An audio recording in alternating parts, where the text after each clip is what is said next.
What up, guys? What up, guys? I did like 20 attempts already, but here goes.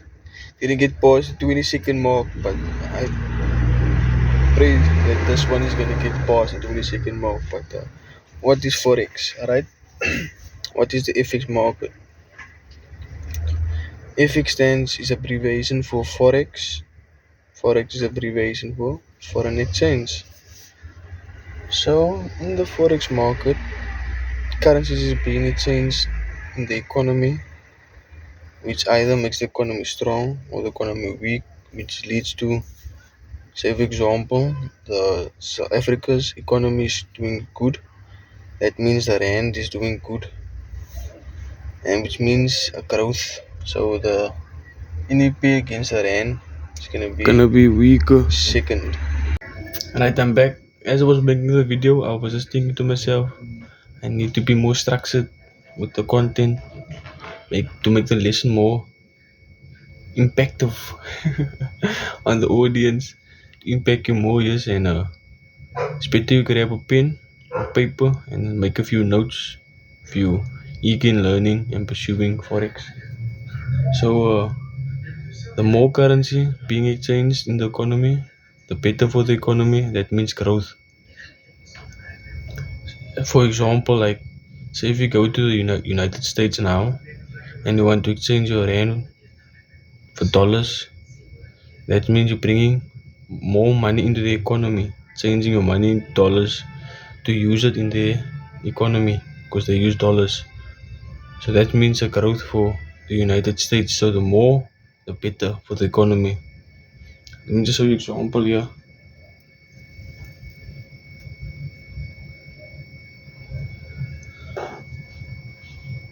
Okay, before I show you an example, I'm gonna write it down on a piece of page to visualize it better. So I just want to say, give a thumbs up, subscribe for better content, because I'm getting more better. If you do something over and over, you get better. So it's coming more. Same goes with trading. If you do it over and over, you get better at it. That's how I see the YouTube. But it's actually for you guys to learn faster, not faster, but to shorten the learning curve and don't have to learn the unnecessary stuff of lot of indicators, go into depth about what is forex and all that stuff, and it's just like a waste of time. And you need to learn what you must learn in order to make it. So all that currency being exchanged, you have to, if you trade forex, so you get different markets. You get the forex market, but where currencies is being exchanged. You get the stock market, where you get stocks like Tesla, Apple, Microsoft. You get the commodities, where you get the oil, Brent oil, metals. You get gold, silver, copper, and indices where you get US30, Nasdaq 100. It's probably trending now. It's all over the social media and stuff. But we stick to forex because forex is forex. By the way, every day 5.7 trillion is fluctuating in the market. So there's a lot of money going around. So no need to be greedy and keep it all to yourself or take from another person, because each one is going to get a piece of the pie. It's all you need is just a piece of the pie every day to survive. So here's the example, about the forex, the pairs.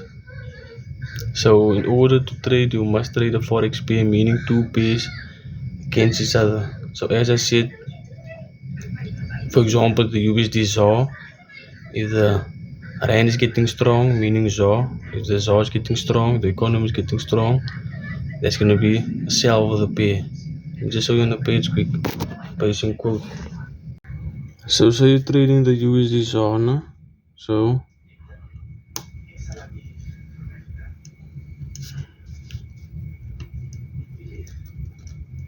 trading the USD ZAR currency pair.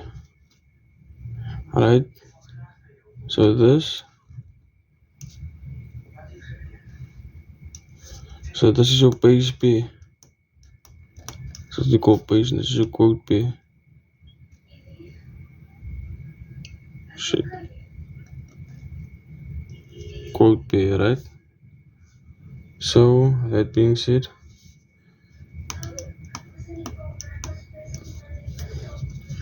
if the ZAR economy has growth,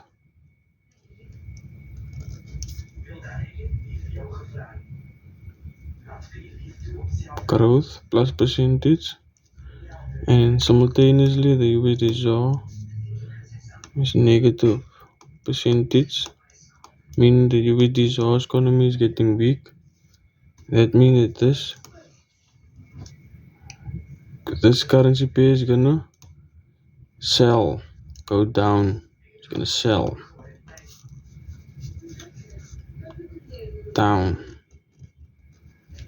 That's where we take advantage of it and make a profit with the move going down. And if it's vice versa, say the USD ZAR is getting strong,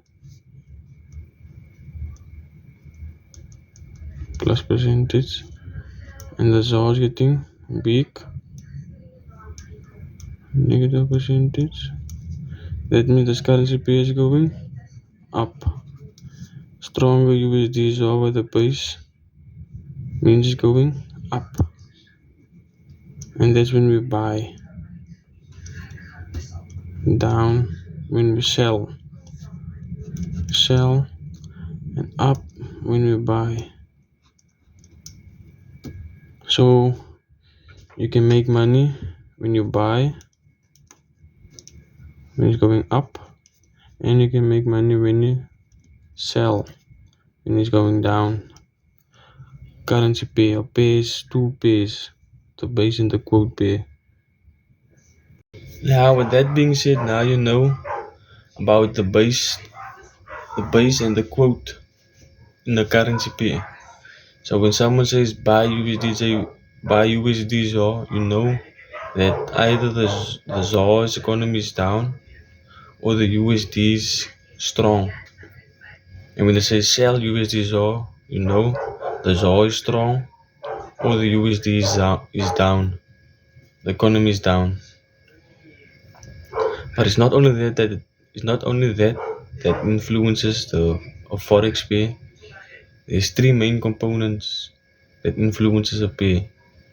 That being said, I've got some few old notes here that I got on my table. I dug out some old notes, 2020, 2019 kind of notes, because I had to do it the hard way, the OG way, to learn everything and write it down and study it and memorize it and know it by heart and what.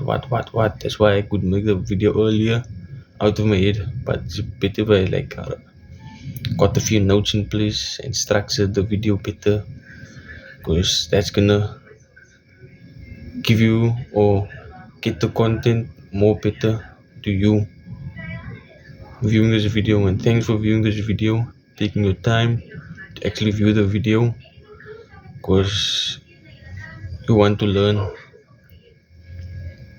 So the three factors that influences a currency pair is central banks, because of the interest rates as you go on a journey.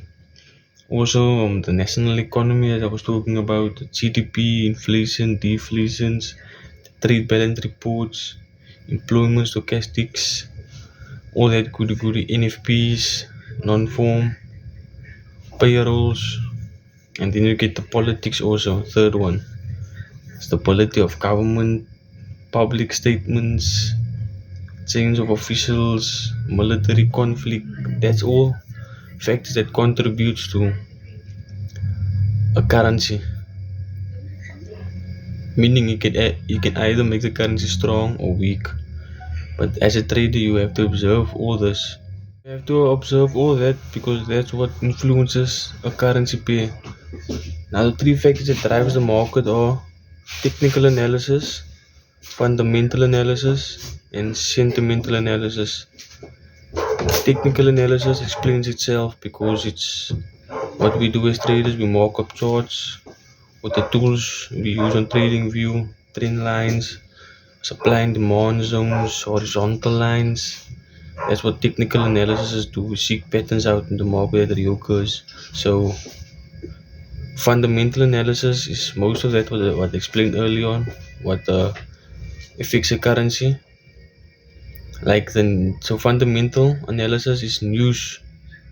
People who trade news, fundamental traders. So that's the people that are behind the scenes about certain economy, maybe the European economy was doing good growth in interest rates and deflations. That's fundamental analysis. It's news. So third factor that drives the market is sentimental analysis. There's a mix of both. So two is better than one. So the third one is sentimental analysis. It's a mix of fundamental and technical analysis,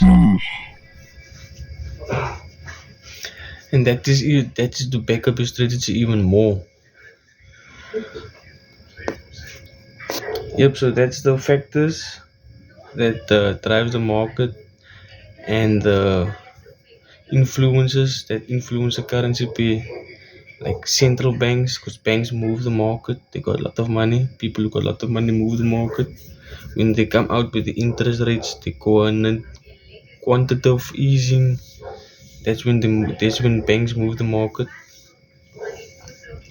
National economy, like news releases, GDP, inflations, deflations, CPIs, NFPs. When that news releases comes out, that's what influences a currency. And even in politics and governments, like stability of a government, it's good for the economy. Meaning it's good for the economy. I want to say, public statements, change of officials, military conflict. I got it all written down on this page. When was it? Date year? Like 2020. So 3 years, 4 years back. 2020. Yeah, 3 years back.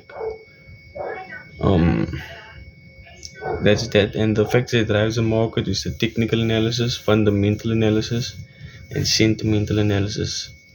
I hope you jogged all down, and thanks for watching this video. Subscribe and like, cause the algorithm of YouTube likes it when you like, and it's gonna like motivate to make better videos also. So thanks for watching.